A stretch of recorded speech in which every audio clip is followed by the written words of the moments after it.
नई कहानी के स्टार्टिंग में इस कहानी का सेकंड मेल लीड गू यहाँ पर अपनी गर्लफ्रेंड एनी को धमकी देते हुए कहता है, तुम्हें किसने कहा था मेरी इजाजत के बगैर जॉब ढूंढने के लिए? लगता है कि तुम्हारी औकात काफी ज्यादा ही बढ़ गई है। जो जॉब तुम कर रही हो उसे छोड़ो, मैंने तुम्हारे लिए एक नया जॉब ढूंढा है। तुम्हें ध्यान, जो कि इस शहर का सबसे रिचेस्ट इंसान है, उसके भाई को जा करके ट्यूशन देना है। और हाँ, याद रखना मैं वहाँ तुम्हें क्यों भेज रहा हूँ। तुम्हें साथ में उसे भी इम्प्रेस करना है ताकि उसकी कंपनी से हमें प्रोजेक्ट मिलता रहे। और याद है ना, अगर तुमने मुझे निराश किया या मेरी बात नहीं मानी तो क्या होने वाला है। तुम्हारा वो मर्डर वाला वीडियो मैं लीक कर देने वाला हूँ। दूसरे सीन में हम लोग दियान को देखते हैं, जिसको कि उसकी मम समझा रही थी कि बेटा, अब तुम्हारी शादी वादी की ना उम्र हो गई है। तो जीजी जो है ना हमारे बिजनेस पार्टनर की बेटी, उससे मैं तुम्हारा ब्लाइंड डेट सेट कर रही हूँ। वो आने वाली है तुमसे कुछ देर में मिलने के लिए, तो उससे अच्छे से बात करना।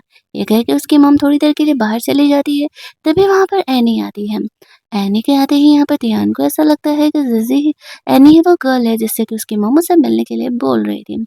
एनी को देखते हुए कहता है, तुम्हारे सपने तो बहुत ज़्यादा ही हैं।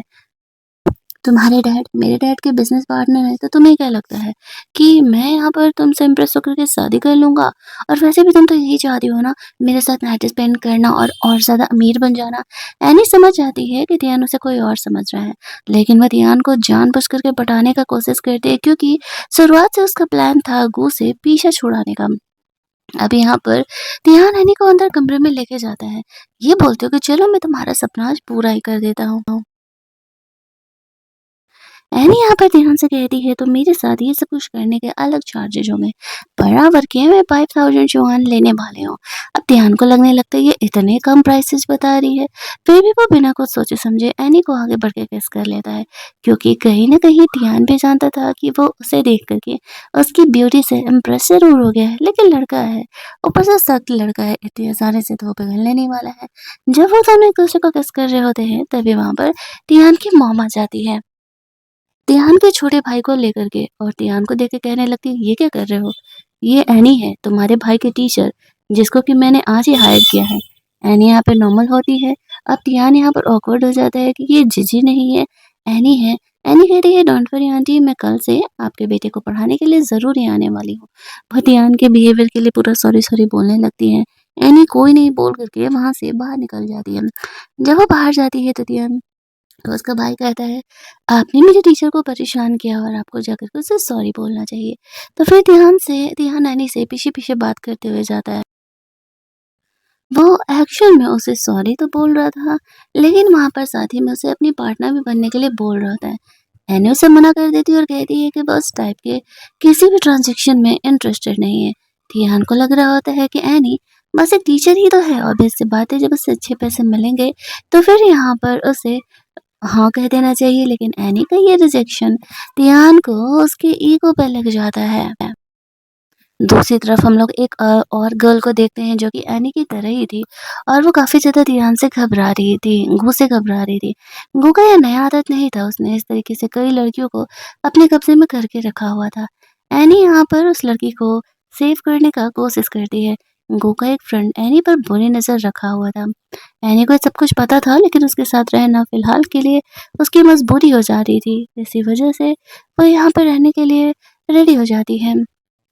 और यहाँ पर तभी वहाँ पर ध्यान आ जाता है, वो एनी को गो के साथ देख के समझ जाता है कि अच्छा, तो ये गो की गर्लफ्रेंड है। गो के बारे में सब कुछ जानता था कि अब तक गो की जितनी भी गर्लफ्रेंड रही है, कोई भी अपनी मर्ज़ी से उससे ब्रेकअप करने के लिए तैयार ही नहीं है, और वो लोग गो के लिए कुछ ज़्यादा ही ओबीडिएंट है। इधर एनी कार से कुछ लेने के लिए जाती है, तो गो का एक फ्रेंड आकर के उसे छेड़ने लगता है। तिहान यहाँ पर उसे प्रोटेक्ट करने के लिए आ रहा था, लेकिन उससे पहले एनी ने खुद की सेफ्टी के लिए इस तरीके से पेपर स्प्रे उसके मुंह पे स्प्रे कर दिया था। वो लड़का गुस्सा करने लगता है, तुम्हारी इतनी हिम्मत। एनी कहती है, अगर ये बात बाहर गई तो तुम्हारे लिए सही नहीं होगा। ये बात तो तुम भी समझते हो ना, तो बेहतर होगा कि अपनी हरकतों को थोड़ी अपने लिमिट में रखो, और अगर मेरे पीछे आने का कोशिश करोगे तो तुम्हारे लिए बिल्कुल सही नहीं होगा। ध्यान ये चीज़ देख कर के और ज़्यादा इम्प्रेस हो जाता है। वो समझ जाता है कि वो केवल गू के लिए है, ओबीडिएंट है, और वो किसी और की बात सुनने के लिए तैयार नहीं है। यहाँ पर इस तरीके से उसकी जाते ही वो उस लड़की की पिटाई लगाते हुए कहता है, एनी को परेशान मत करना। दूसरी तरफ एनी को उसकी आंटी कॉल करती है, बोलती है कि बेटा तुम्हारा डैड जो जेल में था वो बाहर आने वाला है। कुछ दिनों में वो आते ही तुमसे रिवेंज ज़रूर लेगा, क्योंकि वो तुम्हारी वजह से ही जेल में था। तो तुम्हें खुद को छुपा के रखना होगा, खुद को प्रोटेक्ट करना होगा। फ्लैशबैक में एनी सोच रही होती है कि उसका डैड ड्रिंक करके हमेशा ही उसकी मॉम और उसे मारा करता था। एक दिन एनी और उसके डैड के बीच काफ़ी लड़ाई झगड़ा होता है और गलती से उसके डैड के सर पर उसे चोट लग जाता है, जिस वजह से कि वो मरते-मरते बचते हैं। और इसी चीज़ का वीडियो किसी ने बना लिया था और वो वीडियो गू तक पहुँच गया था। गू इसी वीडियो को लेकर के एनी को हमेशा ब्लैकमेल करते रहता है। उसके बाद उसके डैड तो जेल चले गए, लेकिन एनी की लाइफ हेल बन गई थी। और फिर वो इस तरीके से अंदर जाती है जहाँ पर कि ये लड़की काफ़ी घबराई हुई थी और एनी यहाँ पर उसे वहाँ से जाने के लिए कहती है। एज़ यूजुअल गू एनी को बुली कर रहा था अपनी आदत के अनुसार, लेकिन तभी वहाँ पर गू आ जाता है। गो के आते ही एनी थोड़ी-सी नॉर्मल होती है, तियान के आते ही, क्योंकि उसे लगा था तियान के सामने गो उसे बुली नहीं करने वाला। वो वॉशरूम जाने के बहाने वहाँ से चली जाती है। तियान यहाँ पर गो से नॉर्मली बात कर रहा था और इधर एनी उस लड़की को कहती है कि देखो, फिलहाल के लिए तुम चले जाओ, यहाँ जो होगा मैं सँभाल लूँगी। वो लड़की काफ़ी घबराई हुई थी। एनी यहाँ पर उस लड़की को कहती है कि डोंट वरी, मैं तुम्हें प्रोटेक्ट करने का ज़रूर ही कोशिश करूँगी। लेकिन वो लड़की इतनी डरपोक थी कि वो गो के खिलाफ नहीं जा सकती थी। वो जो था ऐसे भी किसी इसी तरीके के टॉपिक को लेकर के ब्लैकमेल करके अपने साथ रखा हुआ था। दूसरी तरफ यहाँ पर तियान का इंटरेस्ट एनी में देख कर के वो सोच रहा होता है कि क्यों ना यहाँ पर एनी का इस्तेमाल किया जाए, और अगर वो तियान को लेकर के उसे फ़ायदा देती है, तो फिर बेहतर ही है। तभी वहाँ पर एनी आती है, तो वो उसे कहता है कि क्यों ना तुम यहाँ पर तियान को एंटरटेन करो। उसके दोस्त भी यहाँ पर एनी को कह रहे होते हैं, हाँ, हाँ, देखो अब वो कह रहे हैं जाओ, जाओ, तियान के साथ जाओ, उसके साथ नाइट स्पेंड करो। एनी यही तो चाहती थी। वो जाकर के तियान के साथ ड्रिंक शेयर करती है और कहती है, तो क्या तुम मेरे साथ नाइट स्पेंड करना चाहोगे? किसी को लगा नहीं था कि तियान हाँ कहने वाला है, क्योंकि वो मोस्टली ऐसे गर्ल्स के पीछे ज़्यादा नहीं था। लेकिन तियान एनी के इस प्रपोज़ल को एक्सेप्ट कर लेता है और कहता है चलो, अब जब गो इतना इंसिस्ट कर रहा है अपनी गर्लफ्रेंड को मेरे नाम कर रहा है, तो फिर मुझे कोई दिक्कत नहीं है। वो एनी को वहाँ से लेकर के जाता है। एनी को ऐसे देखती है मानो कि वो हार गया और अब वो तियान के कंट्रोल में है और गो उसका कुछ नहीं बिगाड़ सकते हैं। गो सोचता है एनी का जब तक वीडियो उसके साथ है, तब तक वो उसके खिलाफ नहीं जा सकती है। तियान और एनी वहाँ से जा रहे थे, तो तियान यहाँ पर उसे कहता है, "गो तुम्हें रोकने के लिए आ रहा है, क्या करना है? क्या तुम रिग्रेट कर रही हो?" एनी कहती है, "कार से उड़ा सकते हो उसे?" तियान बस गो को डराते हुए वहाँ से लेके चले जाता है। गो एनी को इतना कॉल कर रहा था, लेकिन एनी यहाँ पर उसके फ़ोन कट कर देती है, उस फ़ोन को ऑफ कर देती है। वो दोनों उसके बाद घर जाते हैं, जहाँ पर कि तियान एनी को नाइट स्पेंड करने के लिए लेकर के आया हुआ था, तो वो उसके साथ नाइट स्पेंड करता है। एनी ने जानबूझ के इतना बड़ा दाँव खेला था। वो तियान को अगर कंट्रोल कर सके, तो उससे काम करा सकती है और उसके पावर का फ़ायदा उठा सकती थी। ये बात वो अच्छी तरीके से जानती है। इसके बाद तियान एनी को पैसे ऑफ़र करके कहता है, तुम गो को क्यों नहीं छोड़ देती? वो तुम्हें जितने भी पैसे देता है या फिर जो भी चीज़ ऑफ़र करता है अपने साथ रहने के लिए, मैं उससे डबल तुम्हें देने के लिए तैयार हूँ। मैं तुम में टेम्परेरीली इंटरेस्टेड हूँ और तुम मेरे साथ क्यों नहीं रहती हो? एनी कहती है कि नहीं, मुझे टेम्परेरी रिलेशन नहीं चाहिए। मैं गो को तभी छोड़ूँगी जब तुम मुझे परमानेंटली अपने लाइफ़ में रखना चाहो। तो बेहतर होगा, अगर तुम्हें ऐसा कुछ चाहिए तो मुझे बता देना। वो जानबूझ कर के तियान को ऐसा कहती है, फिर गो के पास वापस लौट जाती है, जहाँ पर कि गो एज़ यूजुअल एनी को पहले तो बुली करता है और कहता है कि तुम्हारी इतनी हिम्मत कैसे हुई कि तुम कल मुझे रिजेक्ट करके तियान के पास चले जाओ। एनी कहती है, तुम ही ने तो मुझे तियान के पास भेजा था ना, अब वैसे इससे तुम्हारा ही फ़ायदा होने वाला है। तियान टेम्पररीली मुझ में इंटरेस्टेड है। कुछ दिमाग लगाते हुए गू सोचते हुए वहाँ से चले जाता है। हम लोग देखते हैं कि एनी धीरे-धीरे करके गू के खिलाफ बहुत सारे सबूत जमा कर रही है और उसने उसके कमरे में ऐसे हिडन कैमरास लगा दिए हैं। और यहाँ पर इस तरीके से जो ध्यान है, एनी अगले दिन उसके भाई को पढ़ाने के लिए जाती है, तो वो भी यहाँ पर आ जाता है। वो एनी को जानबूझ कर के छेड़ रहा होता है और वो उसे बार-बार कभी उससे उसका नंबर माँगता है, तो कभी इस तरीके से उसे अपनी गर्लफ्रेंड बनने के लिए कहता है, हिडन वाली नॉट रियल वाली। एनी उसके सारे कन्फेशन को, सारे प्रपोज़ल को मना कर देती है और ऐसा दिखाती है जैसे उसे फ़र्क ही नहीं पड़ता था। कियान सोचा था कि ये लड़की कितनी ज़्यादा क्रूअल है। नाइट स्पेंड करने के बाद भी उसे कोई मतलब नहीं है और वो बिल्कुल एक स्ट्रेंजर की तरह ही बिहेव कर रही है। तियान के गर्लफ्रेंड बनने वाले प्रपोज़ल को मना करके तो फिलहाल वो वहाँ से चली जाती है। और उसका भाई भी तियान को चिढ़ा रहा था एनी का ना बॉयफ्रेंड है मेरी टीचर का और वो उसे लेने के लिए आया हुआ है।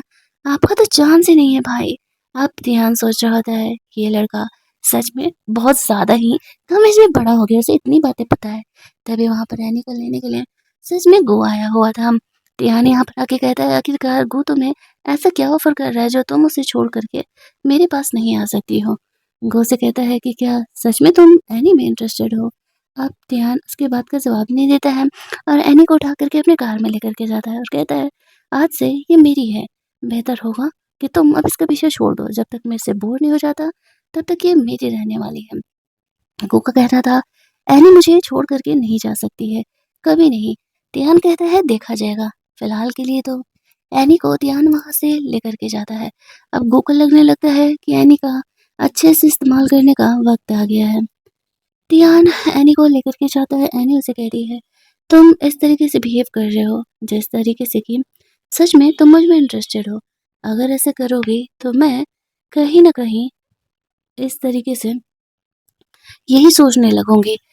लेकिन ध्यान उसे कहता है कि देखो, मैं टेम्पररी ही तुम में इंटरेस्टेड हूँ, ये बात तो तुम्हें अच्छे से पता है। वो दोनों वहां पर वापस से नाइट स्पेंड करते हैं।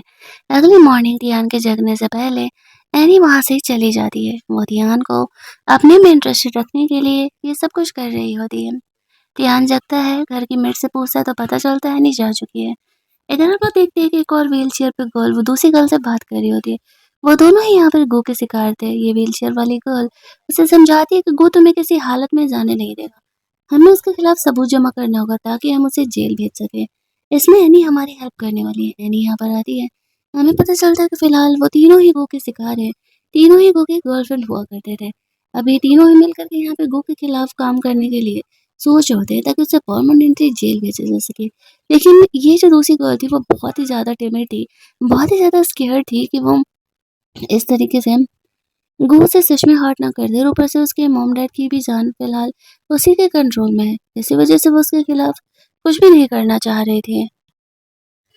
एनी वापस से गो के पास जाती है। गो उस पर गुस्सा करते हुए कहता है कि तुम अब मेरे खिलाफ जाने की हिम्मत कर रही हो। अब यहाँ पर एनी उसे कहती है कि अफसोस, अब तुम मुझे हर्ट नहीं कर सकते हो। मैं ध्यान के कंट्रोल में हूँ और अगर मुझे कुछ भी हुआ तो वो तुम्हें छोड़ेगा नहीं। ये बात तो तुम अच्छे से जानते हो। टेम्परली ही सही है, जब तक मुझ में इंटरेस्टेड है तो मुझे हर्ट नहीं कर सकते। गो से कहता है, ठीक है तो चलो काम की बात करते हैं। अगर तुम नहीं चाहती हो कि तुम्हारा वो वीडियो वायरल हो तो तुम्हें वेस्टलैंड वाला प्रोजेक्ट जो ध्यान के पास है मुझे ला करके देना होगा। एनी कहती है, ठीक है, मैं इस बारे में कोशिश करती हूँ। दूसरी तरफ ध्यान एनी के आने का इंतजार कर रहा था। एनी के आते ही वो उस पर गुस्सा करने लगता है कि तुम वापस से गो से मिलने गए थे। एनी कहती है, हाँ, बॉयफ्रेंड है वो मेरा, ऑब्वियसली मुझे तो जाना ही था। वो एनी को वहां से लेकर के जाता है। उसका फ्रेंड सोचता है ये ध्यान को हो के गया है, जितना वो अमीर है उतने में तो उसे कोई भी लड़की मिल जाएगी। फिर भी वो एनी के पीछे क्यों ही पड़ा है। सच में लड़का प्यार में पागल हो गया है। ध्यान बहुत ही फास्ट फास्ट ड्राइव करते हुए एनी को वहां से लेकर के जाता है। एनी कहती है कि चलो ठीक है, मैं यहाँ पर गो से रिश्ता तोड़ने के लिए तैयार हूँ, लेकिन अगर यहाँ पर जो साउथ वेस्ट का लैंड है तुम इस कंपनी को प्रोजेक्ट दे दो। तो वो गो की कंपनी के बारे में बात नहीं कर रही थी। गो से छुपा करके उसने अपनी कंपनी स्टार्ट की थी। टियानो से कहता है, मैं ये छोटी सी कंपनी जिसका मैंने नाम भी आज तक नहीं सुना, उसे अपना इतना बड़ा प्रोजेक्ट क्यों देने जाऊँ। एनी कहती है, क्योंकि ये मेरा प्रोजेक्ट है। तुम गू को दो, उससे बेहतर है कि ये प्रोजेक्ट मुझे दो। मैं तुम्हारी हिडन गर्लफ्रेंड भी हूँ। मैं भी गू के खिलाफ हूँ और तुम भी गू को कुछ खास पसंद नहीं करते हो। ऊपर से वो मेरा बॉयफ्रेंड है तो तुम्हें नहीं लगता है कि उसे थोड़ा परेशान करने का हक तो तुम भी रखते हो। तो बेहतर होगा कि तुम यहाँ पर वो प्रोजेक्ट मुझे दे दो। ध्यान को सोचने का। दूसरी तरफ जब ये प्रोजेक्ट गो को नहीं मिलता है तो उसके फादर उसे बहुत ज़्यादा ही डाँट लगाने लगते हैं कि ये वो कर क्या रहा है और इस तरीके से वो कंपनी का प्रोजेक्ट वाला कैसे ही हार सकता है। तभी हम लोग देखते हैं कि वो कहता है, डोंट वरी डैड, मैं कुछ करता हूँ। ध्यान और एनी एक साथ है। तभी वहाँ पर उसे गो का कॉल आ रहा होता है। एनी फ़ोन उठा करके स्पीकर पे डाल देती है और वो कहने लगता है, ध्यान के पास मैंने तुम्हें क्यों ही भेजा था और तुम क्या करने गई थी? ये प्रोजेक्ट हमें क्यों नहीं मिला? एनी कहती है, ध्यान स्पीकर पर ही फ़ोन है, बोल दो तुम्हें जो बोलना है। गो फ़ोन कट कर देता है। आफ्टर दैट वो दोनों वापस से रोमांस करने लगते हैं। गो को लगता है ये एनी तो ज़्यादा ही सर पे चढ़ते जा रही है। अब ध्यान ने ऑब्वियस सी बात है इन बातों को सुन लिया था।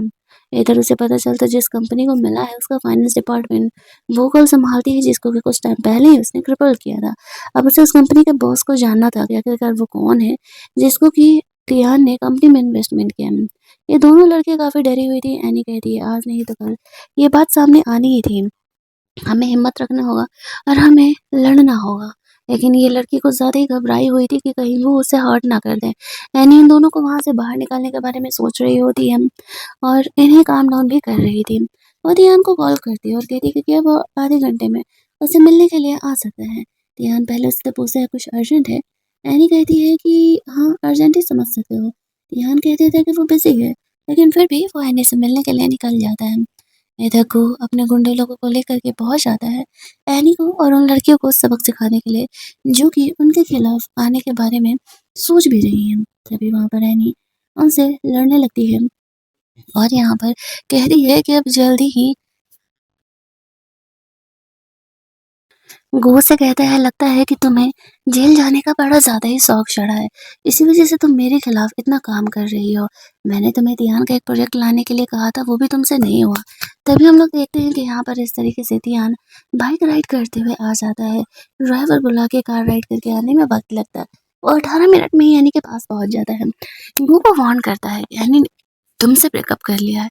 गो कहता है एनी कभी मुझसे ब्रेकअप कर ही नहीं सकती है। एनी यहाँ पर गो से कहती है कि मैं तुमसे ब्रेकअप करती हूँ और आज से मेरा तुम्हारा कोई रिलेशनशिप नहीं है।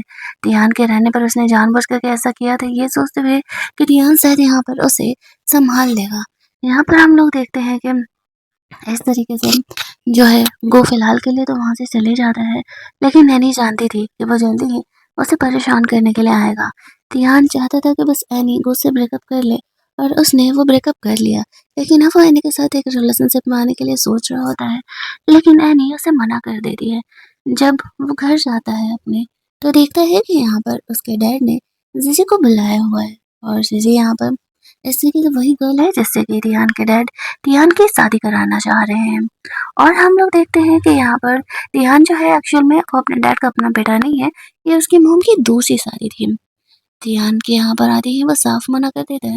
वो एनी को अपने साथ लेकर के गया था अपने डैड को दिखाने के लिए कि वो एनी से प्यार करता है और शादी भी उसी से करने वाला है। एनी को तो लग रहा था कि वो अपनी फैमिली को बस यूं ही दिखा रहा है कि वो एनी से शादी करने वाला है ताकि जीजी से उसका पीछा छूट सके। उसकी मॉम भी देख के शौक हो जा रही है और उसके डैड इस बात को मानने के लिए ही तैयार नहीं थे। उनका कहना था कि नहीं, तुम्हारी शादी तो उसी इंसान से होगी जिससे कि मैं कहूँगा। रियान साफ मना कर देता है कि अगर आप लोगों ने ऐसा किया, मुझे फ़ोर्स किया तो मैं यहाँ पर कंपनी छोड़ दूँगा, फिर आप लोग सँभालते रहना। जेसी को यहाँ पर उसके डैड काम डाउन करते हुए कहते हैं कि इसे ड्रामा करने दो, तुम ही हमारे घर की होने वाली बहू हो। अगले दिन ध्यान अपनी कंपनी में था, जहाँ पर कि उसे डाउट होने लगता है कि उसके डैड इतना ज़्यादा फ़ोर्स क्यों कर रहे हैं जीजी से उसकी शादी करने के लिए। ऊपर से यहाँ पर एनी के बारे में भी वो रिसर्च कराता है, तो उसे उसके बारे में सब कुछ पता चल जाता है। तभी गो यहाँ पर आता है, कहता है एक लड़की के लिए तुम हमारे इतने सालों का कॉपरेशन खत्म कर रहे हो। ध्यान को सोचने के बाद गो की कंपनी के साथ कॉपरेट करने के लिए तैयार हो जाता है। वो यही तो चाहता था, हालांकि दोनों के बीच अभी कोई कॉन्ट्रैक्ट साइन नहीं हुआ था। उसने गो को अलग तरीके से परेशान करने का, हर्ट करने का प्लान बनाया हुआ था। लेकिन ये बातें जान कर के तो एनी को यही लगेगा ना कि वो वापस से गो का सपोर्ट कर रहा है। इधर दियान को पता चलता है कि एनी को उसके फादर बुलाए। वो एनी को ये कहने के लिए बुलाए थे कि वो दियान से ब्रेकअप कर ले, उसके और दियान का क्यों कोई फ्यूचर नहीं है। तब तक वहाँ पर हम लोग देखते हैं कि आ जाते हैं कि इस तरीके से तियान और उसके फादर से गुस्सा करने लगते हैं और कहते हैं कि एनी को आप हर्ट नहीं कर सकते। एनी को वो कमरे में लेकर के जाता है और कहता है कि तुम मेरे डैड से मिलने गई, मुझे बताया क्यों नहीं। एनी कहती है वो खुद भी इन चीज़ों को हैंडल आउट कर सकती है। और दोनों वहाँ पे रोमांस करते हैं। वो सो कर के जगती है तो यहाँ पर उसे कॉल आ रहा होता है और यहाँ पर उसे पता चलता है कि वो उसे कॉल करके उसे डराने धमकाने का कोशिश कर रहा था। लेकिन एनी उनकी बातों को नहीं सुनती है। उसे पता चलता है कि गो ने यहाँ पे तियान को मना लिया अपनी कंपनी के लिए प्रोजेक्ट साइन कराने के लिए। वो तियान से जाती है बात करने के लिए। वो कहता है मैं तुम्हारी कंपनी को तो ही प्रोजेक्ट दे पाऊंगा जब यहाँ पर इस तरीके से तुम मुझसे शादी करने के लिए हाँ कहो। एनी उसकी इन हरकतों से परेशान हो चुकी थी और वो मना कर देती है। कहती है कि तुम शादी को मजाक बना करके रखे हो, मुझे तुमसे शादी नहीं करना है। ध्यान उसे कहता है मेरा यही एक शर्त है, तुम्हें पता है कि मुझे अरेंज मैरिज नहीं करना है और तुम मेरे लिए सही हो, हम दोनों को जो चाहिए हम एक दूसरे से ले रहे हैं, तो फिर तुम मुझसे शादी करने के लिए हाँ कहो। भले ही ये एक फेक मैरिज होगा, मेरे पेरेंट को दिखाने के लिए, मेरे डैड को गुस्सा दिलाने के लिए, लेकिन तुम मेरे वाइफ का रोल प्ले करोगी और यहाँ पर बदले में मैं तुम्हारा गुस्से पीछे छुड़ाने में हेल्प करने वाला हूँ। तो एनी इस चीज़ के लिए मान जाती है और कहती है कि ये प्रोजेक्ट मुझे ही मिलना चाहिए। तो टियान फिर इस बात के लिए प्रॉमिस कर देता है और वो अपने सेक्रेटरी को बोल देता है गो की कंपनी को ये प्रोजेक्ट किसी हालत में नहीं देने के लिए। इसके बाद वो दोनों जाकर के शादी का सर्टिफिकेट ले लेते हैं। एनी के लिए बस एक गेम था और कुछ नहीं, लेकिन टियान क्या प्लान कर रहा था ये तो उसे भी नहीं पता था। तभी वहाँ पर उसे पता चलता है कि जिस लड़की को प्रोटेक्ट करने के लिए दियान ने अपने सेक्रेटरी को बोला था यानी यानी के फ्रेंड को, उसे यहाँ पर वापस से गायब कर लिया गया है। अब वो परेशान हो जाता है, एनी को उसने प्रॉमिस किया था, वो लड़की कहाँ गई? एनी को अपनी फ्रेंड की ज़्यादा ही फिक्र हो रही थी। वो अपने दोस्त को कॉल करता है और कहता है कि एक लड़की को ढूंढो, चाहे जहाँ से भी ढूंढो। अब उसका फ्रेंड परेशान हो जाता है कि मैं ढूंढूं तो ढूंढूं कहाँ से उस लड़की को, क्योंकि गू ने उस लड़की को गायब किया होगा। एनी काफ़ी परेशान होकर के कभी दियान को कॉल करती, कभी उस लड़की को कॉल करती, लेकिन दोनों में से कोई उनका फ़ोन नहीं उठा रहे थे। इधर दियान घर पहुंचता है, उसे पता चला था कि उसकी मॉम सीढ़ियों से गिर गई है, लेकिन वहां जाते ही उसे कमरे में बंद कर दिया जाता है, वो भी जीजी के साथ। ये सब कुछ उसके डैड का प्लान था। इधर एनी काफ़ी परेशान थी, तभी उसे गू का कॉल आता है। कहता है कि अगर वो अपनी फ्रेंड को बचाना चाहती है तो जो वो कह रहा है वो करे। एनी जानती थी कि वो ट्रैप था, लेकिन फिर भी उसकी दोस्त को बचाना उसके लिए काफ़ी इम्पोर्टेंट था। तब उसके बताए हुए जगह पर पहुंच जाती है, जहाँ पर की जाके पता चलता है उस लड़की को वो वहां से अगवा करके क्लब लेकर के गया था, जहाँ पर के उसके कहने पर कुछ लड़कों ने उस लड़की को मोलेस्ट किया था और अब वो लड़की जीना नहीं चाहती थी, खुद को हर्ट करना चाहती थी। थैंकफुली वहाँ पर तब तक तियान का फ्रेंड, उसका सेक्रेटरी और एनी पहुंच जाते हैं। यहाँ पर गो भी आता है और कहता है तुम लोग मुझे जेल ज़्यादा दिनों के लिए नहीं भेज पाओगे, तो तुम्हारे पास इस बात का कोई प्रूफ नहीं है, मैं डायरेक्टली इस केस में इन्वॉल्व नहीं था। एनी अच्छे से जानती थी ये बात को, फिर भी वो उस लड़की को दिलासा देती है कि देखो तुम्हारे साथ बहुत गलत हुआ, हम तुम्हें प्रोटेक्ट करेंगे, तुम्हें खुद को हर्ट करने की ज़रूरत नहीं है। पुलिस भी यहाँ पर आ जाती है। अगले कुछ दिनों के लिए वो लोग गो को पकड़ के तो लेकर के जाते हैं, लेकिन उन्हें भी पता था ज़्यादा दिनों के लिए वो लोग गो को नहीं रख पाएंगे। आफ्टर दैट वो एनी उस लड़की को समझाती है और उसे हॉस्पिटल भेज देती है। उसका फ्रेंड तियान का फ्रेंड यहाँ पर एनी को संभाल रहा था, वो अचानक से बेहोश हो जाती है। तो फिर वो लोग उसे हॉस्पिटल जाने पे एनी को पता चलता है कि वो प्रेग्नेंट है। वो शॉक्ड हो जाती है, नर्स को कहती है कि ये बात किसी को नहीं बताने के लिए। वो इस बेबी का इस्तेमाल करने का प्लान करती है और तियान को भी वो ये बात फिलहाल नहीं बताने वाली थी। दूसरी तरफ यहाँ पर जब तियान की मॉम आती है घर, तो उसे पता चलता है कि घर पर क्या तमाशा चल रहा है। जीजी कमरे से बाहर निकलते हुए ड्रामा कर रही थी कि तियान ने उसका यूज़ किया है और वो शादी करने से मना कर रहा है। ये सब कुछ तियान के फादर का प्लान था। वो भी यहाँ पर साथ में आते हैं और कहते हैं हमारे घर का ये नियम है, अब तुमने यहाँ पर इस लड़की के साथ नाइट स्पेंड किया तो तुम्हें इससे शादी करना पड़ेगा। तियान हंसते हुए कहता है तुम मेरे ही बाप हो ना, मुझे तो कभी कभी डाउट होता है जीजी से शादी कराने के लिए तुम इतना घटिया चाल चल रहे हो। मैंने इस लड़की को टच भी नहीं किया है। अब उसकी मॉम भी खुद कंफ्यूज है कि आखिरकार उसका हस्बैंड जीजी को क्यों ही इतना ज़्यादा शादी करने के लिए फोर्स कर रहा है। ध्यान कहता है मॉम देख लेना, ये चर्चे हैं कि जीजी के मॉम का अफेयर तुम्हारे हस्बैंड के साथ पहले चला करता था, तो तुम सोच समझ के ही डिसीजन लेना कि मुझे इस लड़की से शादी करना है नहीं। ध्यान गुस्सा होकर के वहां से बाहर निकल जाता है। जब वो बाहर जाता है तब उसे पता चलता है कि किस तरीके से उसका फ्रेंड भी यहाँ पर इतना कॉल किया और एनी के भी इतने सारे कॉल्स हैं। एनी फ़ोन नहीं उठाती है, उसका फ्रेंड बताता है कि क्या कुछ हुआ था। अब वो एनी को ढूँढते हुए हॉस्पिटल पहुँचता है, लेकिन वहाँ पे पता चलता है कि एनी हॉस्पिटल में है ही नहीं। एनी उन दोनों लड़कियों के साथ थी, वो दोनों लड़की जानती थी भले यहाँ पर घू भी सिर्फ कुछ दिनों के लिए जेल में है, लेकिन वो ज़्यादा दिनों के लिए जेल में रहने नहीं वाला है। यही तो प्रॉब्लम थी। एनी से कहती है बेहतर होगा कि तुम लोग यहाँ से निकल जाओ, मैं यहाँ से तब तक नहीं जाने वाली हूँ जब तक कि मैं गू को डुबा ना लूँ, और मैं उससे जो रिवेंज लेना चाहती हूँ वो रिवेंज लेकर के ही मैं वापस आऊँगी। लेकिन उनके फ्रेंड को डर था कि गू अब भी इतना पावरफुल है और वो एनी को नहीं छोड़ने वाला है, और एनी ने अलग ही प्लान किया हुआ था। वो इस तरीके से गू से मिलने के लिए जाती है, जहाँ पर कि गू उसे बुली करते हुए कहता है कि लगता है कि तुम अब जेल जाने के लिए फाइनली डिसाइड कर लियो। तुम्हारे डैड यहाँ पर कुछ दिनों में जेल से बाहर आने वाले, तुम्हें तो पता है ना। वो कहती है हाँ, लेकिन तुम अब मेरा कुछ नहीं उखाड़ पाओगे, मैंने यहाँ पर तुम्हारे खिलाफ पुलिस में कंप्लेन कर दिया। वो कहता है मैं तुम्हें जान से मार दूंगा अगर ये बात बाहर आई तो। उसे रेहान का कॉल आ रहा था, लेकिन वो उसका फ़ोन लेकर के कट कर देता है और वह एनी की पिटाई करने लगता है जिससे कि उसकी ब्लीडिंग स्टार्ट हो जाती है। वो उसे कहता है कि तुम मुझे वो सबूत वापस दे रही हो या फिर मैं यहाँ पर तुम्हें सच में जान से मारूं। तब तक हम लोग देखते हैं कि वहाँ पर टियान के भेजे हुए गार्ड्स आ जाते हैं। एनी हंसते हुए कहती है, तुम्हें पता है तुमने क्या कांड किया है? वो कमरे में से अपना हिडन कैमरा निकालती है। ये तो इस बात पर वो कहता है कि ये बस तो घरेलू हिंसा के तौर पर आएगा, कुछ साल के लिए मैं जेल जाऊंगा। इसके बाद क्या करोगी तुम? मैं बाहर आके तो एनी कहती है, ये ब्लड देख रहे हो? तुमने टियान के बेबी को मार डाला है और वो तुम्हें नहीं छोड़ने वाला है। गू को ये बात पता नहीं था। उसकी हालत खराब होने लगती है तब तक टियान वहाँ पर पहुँच जाता है। एनी इनोसेंट होकर के एक्टिंग करती है कि गू ने तुम्हारे बच्चे को मार डाला। ये बात सुनते ही टियान शॉक्ड हो जाता है कि क्या एनी सच में प्रेग्नेंट है। गू टियान को कहता है, ये लड़की तुम्हारा इस्तेमाल कर रही है मुझसे बदला लेने के लिए। सोची इसने तुम्हारे बच्चे तक को नहीं छोड़ा। लेकिन टियान गू को छोड़ने वाला नहीं था। पहले तो वो एनी को हॉस्पिटल लेकर के जाता है, जहाँ पर उसे पता चलता है कि एक्चुअल में बेबी को नहीं बचाया जा सका। अब वो बहुत ही ज़्यादा सैड हो जाता है इस बात को लेकर के। वो उसका और एनी का फर्स्ट बेबी था। उसके जाते ही एनी पर वो गुस्सा करने लगता है कि वो इतनी हार्ड हार्टेड है कि उसने अपने बच्चे तक को कुर्बान कर दिया गू से बदला लेने के लिए। ध्यान का वो उसके पावर का इस्तेमाल कर रही थी, क्या ये काफ़ी नहीं था? एनी कहती है कि हाँ, उसे जेल भेजने के लिए मैं कुछ भी करने के लिए तैयार हूँ। एक्चुअल में उसका मिशन तो यही था, लेकिन उसने कभी नहीं सोचा था कि वो बेबी को इस तरीके से हर्ट करेगी। उसका प्लान था गू को धमकी देने के लिए कि अगर उसने हर्ट किया तो फिर टियान को बेबी को लेकर के वो उसे ब्लैकमेल करेगी, लेकिन चीज़ें उल्टी हो जाती। दूसरी तरफ हम लोग देखते हैं कि इन लोगों ने गो को पकड़ के रखा हुआ था। टियान वहाँ पर जाता है, गो की पिटाई लगाता है। गो से कहता है कि एनी के खिलाफ मेरे पास बहुत सारे सबूत हैं। उसके डैड किस तरीके से उसे उसकी मॉम को पीटा करता था, तो एक दिन गुस्सा होकर के एनी ने अपने ही डैड को मारने का कोशिश किया था। मरते-मरते वो बचे थे। हालाँकि वो जेल तो चले गए थे, लेकिन एनी के खिलाफ ये जो वीडियो है, उस वजह से वो कभी भी मेरे खिलाफ नहीं जा सकती है, वरना उसे जेल जाना पड़ेगा। अब यहाँ पर टियान ये बस सुनता है, गो से कहता है कि देखो एक काम करते हैं, मैं ये वीडियो डिलीट कर दूंगा, बदले में तुम मुझे इस बार जाने दो।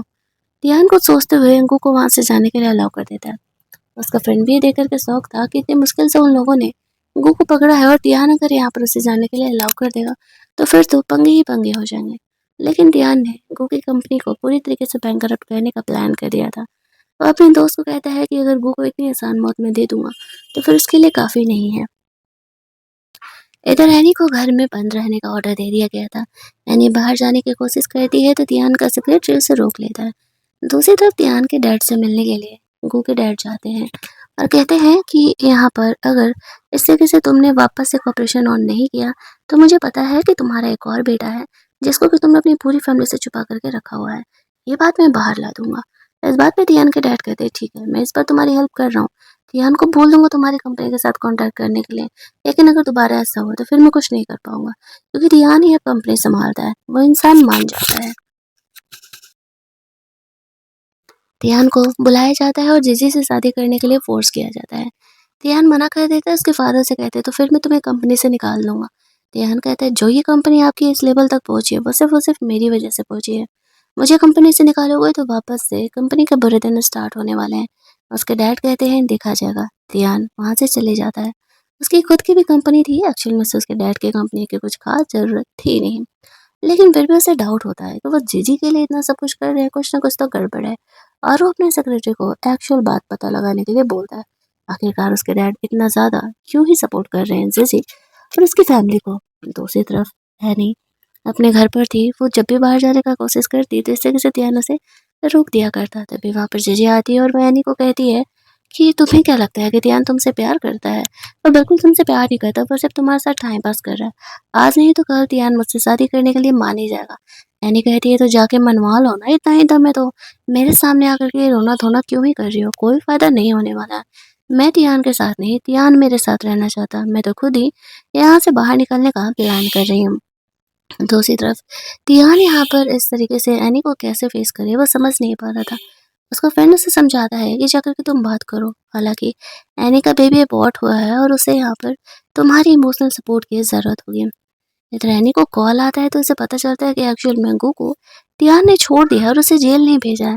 इतना सब कुछ करने के बावजूद भी वो सोच रही होती है कि टियान ने ऐसा क्यों ही किया। वो लड़का एक्चुअल में क्रिमिनल है और वो वापस उसे हर्ट करने के लिए ज़रूर आएगा। ये बात जानने के बाद एनी उसके सेक्रेटरी को कहती है कि तियान को बुलाओ यहाँ, वरना मैं खुद को हर्ट कर लूँगी। तियान यहाँ पर आता है तो वो उसे कहती है, तुमने गू को क्यों ही जाने दिया?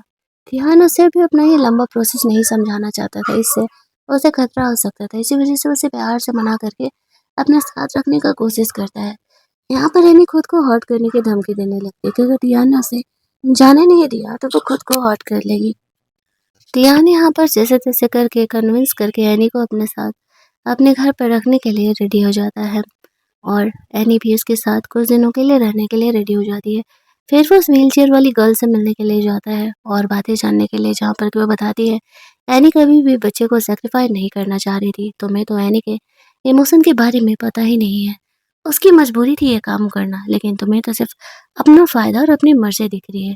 तुम इतने क्रूअल कैसे हो सकते हो? क्या तुमने कभी एनी से पूछा, उसे क्या चाहिए? क्या वो एक्चुअल में तुम्हारे साथ रहना चाह रही है?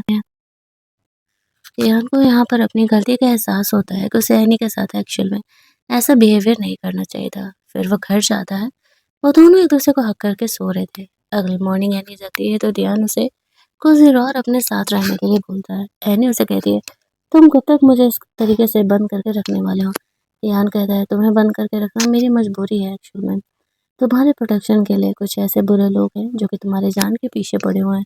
इसी वजह से मुझे तुम्हें घर पे रखना पड़ रहा है।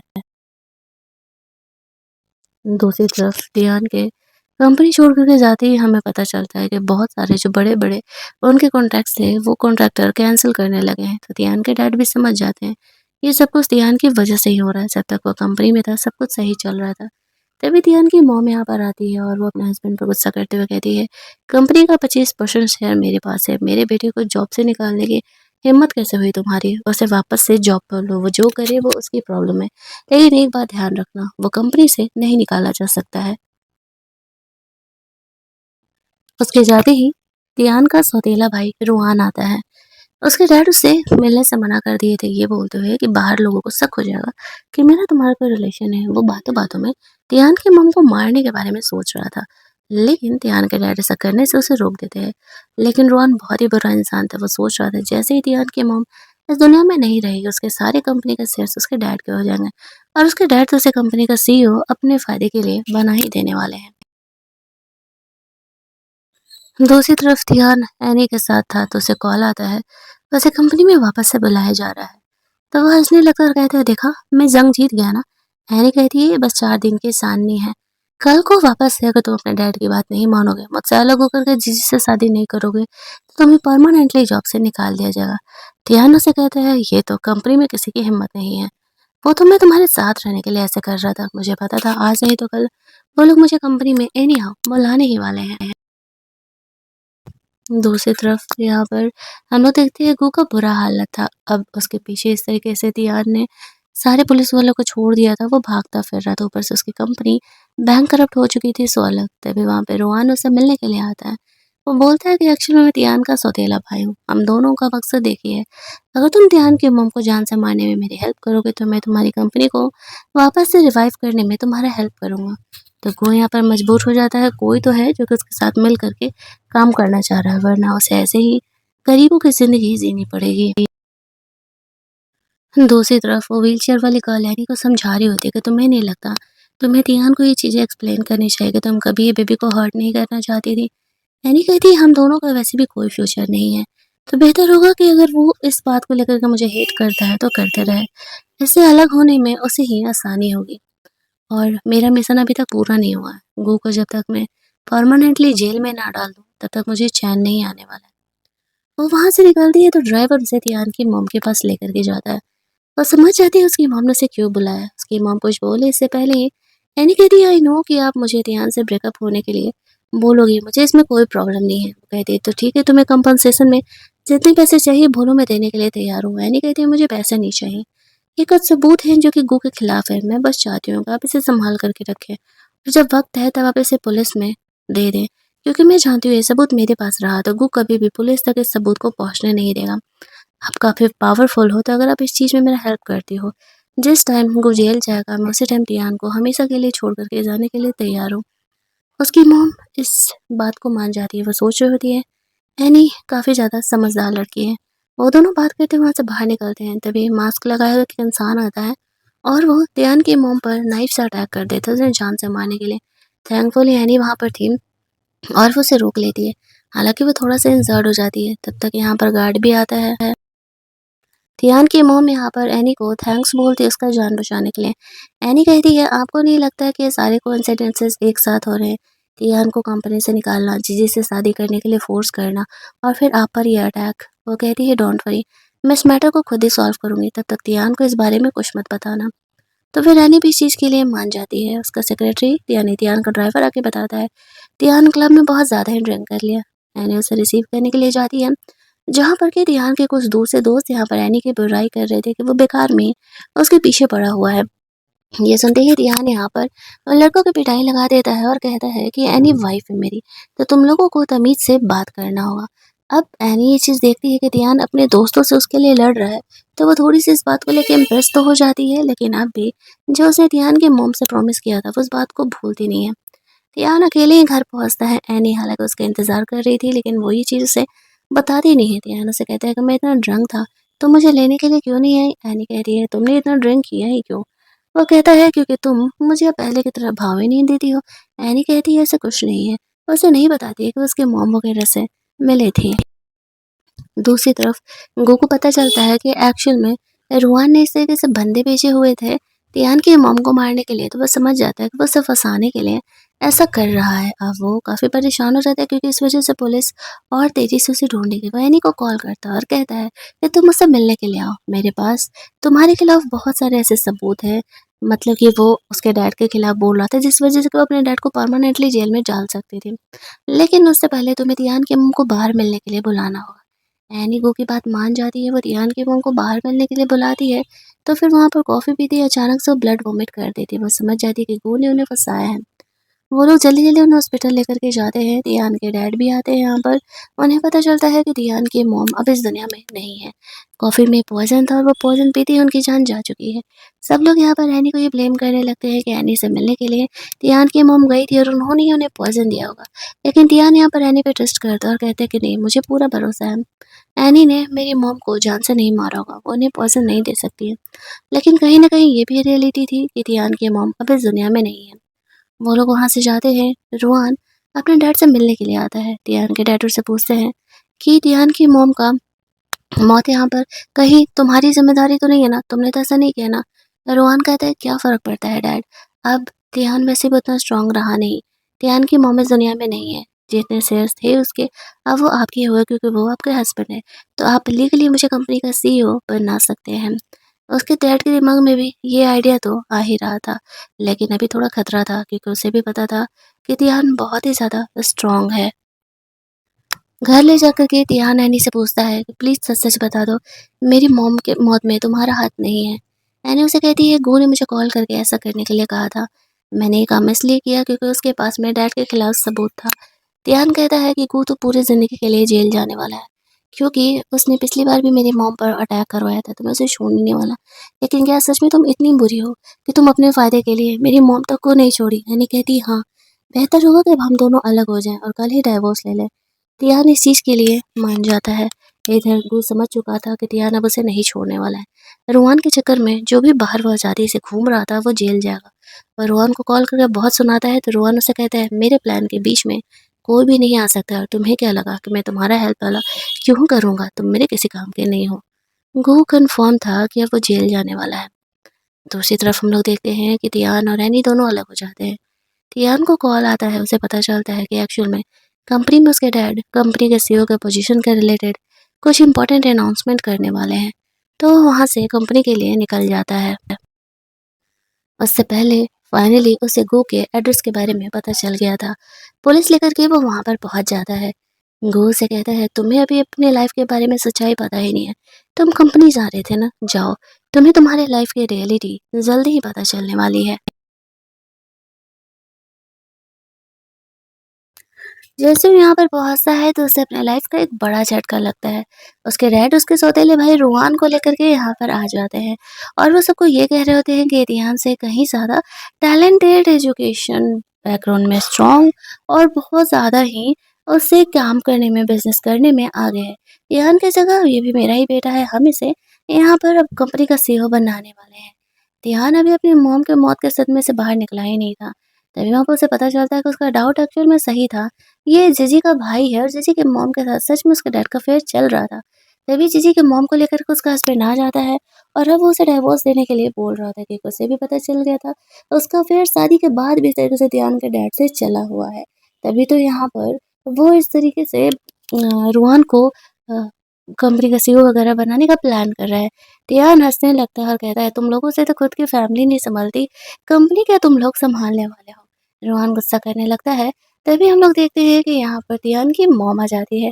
एक्शन में वो जिंदा थी, वो बता रही थी कि मुझे डाउट तो कब का हो चुका था कि मेरा हस्बैंड मुझे चीट कर रहा है।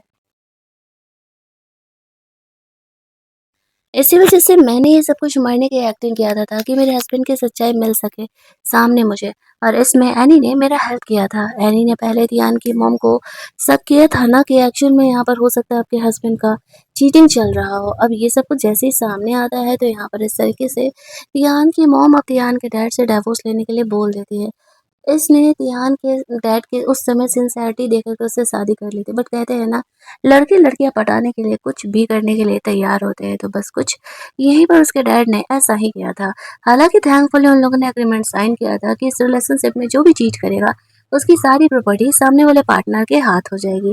तो बस जो कुछ भी 50% उसे ध्यान के मिलने वाला था, अब वो वापस से ध्यान की मॉम के पास आ चुका था और वापस से वो डिवोर्स लेने के लिए तो तैयार है। सो अलग रूहान ने यहाँ पर तिहान की मॉम को मारने का कोशिश किया था, तो इस वज़ह से यहाँ पर अब उसे जेल जाना पड़ेगा।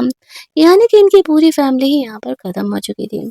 यहाँ पर वो जो फ्रेंड होती है यानी कि, वो उसे कह रही होती है कि फाइनली यहाँ पर तुम्हारा प्लान सक्सेसफुल हो ही चुका। वो जेल जा चुका और अब हम फ्री हैं। एनी के पीछे एक और इंसान पड़ा था, उसका डैड। वो जानबूझ कर के उसके सामने जाती है, उसका डैड उसे मारने के लिए आता है, लेकिन उसने पहले ही पुलिस को बुला करके रखा हुआ था और पुलिस यहाँ पर उसके डैड को पकड़ के लेकर के जाते हैं। वो पूरी ज़िंदगी के लिए जेल जाने वाले थे। पुलिस के सामने ही उन्होंने एनी को जान से मारने की गुस्ताखी की थी। उसके डैड के जेल जाने के बाद फाइनली एनी कई सालों बाद अपनी मॉम से मिलती है। वो अपनी मॉम से इसी वजह से नहीं मिल पा रही थी कि उसके डैड को पता चल जाएगा कि उसकी मॉम कहाँ रह रही है। फिर वो उसी पे ब्लैकमेल करने लगेगा उसे लेकर के। अब वो अपनी मॉम को लेकर के अपने होम टाउन जाने का डिसाइड करती है। इधर टियान को ये बात पता था कि एनी उसे छोड़ के जा चुकी है। उसका फ्रेंड उसे समझाता है, मुझे लगता है तुम्हें एनी से जाकर के बात करना चाहिए। मुझे पता है कि तुम दोनों से उतना ही प्यार करते हो और मैं ये भी जानता हूँ कि कहीं न कहीं वो भी तुम्हें पसंद करती है। एनी अपने पुराने घर को देख कर के उनकी यादों को देख के रोने लगती है। टियान यहाँ पर आता है, उसे लगता है कि कहीं एनी हर्ट तो नहीं है, वो रो क्यों रही है? एनी से कहती है कि नहीं वो ठीक है। वो टियान को हग करके रोने तो लगती है, लेकिन अब भी वहाँ पर वो टियान के साथ एक सीरियस रिलेशनशिप में आने के बारे में नहीं सोची थी क्योंकि टियान ने उसे कन्फेस नहीं किया था और जब तक वो उसे कन्फेस नहीं करेगा कि वो उससे प्यार करता है, तब तक वो उसके साथ भला कैसे ही रह सकती थी। अगले दिन एनी यहाँ पर टियान की मॉम से मिलने के लिए जाती है, ये देखने के लिए कि वो ठीक तो है ना। टियान की मॉम उसे कहती है कि क्या तुम मेरी टियान की गर्लफ्रेंड बनना चाहोगे वापस से? एनी कहती है नहीं आंटी, ये हम आप डिसाइड नहीं कर सकते हैं। जब तक टियान खुद मुझे कन्फेस नहीं करता, मैं कुछ भी नहीं कर सकती। उसकी मॉम एनी की फीलिंग को समझती है और वो उसे गुड विशेस दे करके अपने काम पे फोकस करने की सलाह देती है। लेकिन टियान यहाँ पर आता है एनी के जाने के बाद तो उसे समझाती ज़रूर है। ये एनी उन लड़कियों में से नहीं है। मुझे लगा था कि शायद वो गोल्ड डिगर है, लेकिन वो बहुत ही अंडरस्टैंडिंग और बहुत ही ज़्यादा समझदार है। मुझे लगता है कि वो तुम्हारे लिए परफेक्ट है। तो तुम जाकर के उससे बात करो और उसे वापस से लेकर के आने का कोशिश करो। टियान के दोस्त उसे यही समझा रहे होते हैं। फाइनली यहाँ पर टियान एनी से मिलने के लिए जाता है, उसे कन्फेस करता है कि वो पहली बार से ही एनी को प्यार करने लगा था, लेकिन वो ये बात कभी एक्सेप्ट नहीं करना चाह रहा था। एनी टियान के कन्फेशन को हाँ कह देती है और हमारी कहानी एक हैप्पी एंडिंग के साथ एंड हो जाती है। अगर आपको ये कहानी अच्छी लगी होगी, वीडियो को लाइक और शेयर करना मत भूलना। चैनल को सब्सक्राइब कर लेना ताकि नए वीडियोस के नोटिफिकेशन आपसे मिस ना हो। चलिए जल्दी से मिल लेते हैं हम लोग एक और मस्त मस्त वाली कहानी के हिंदी एक्सप्लेनेशन में।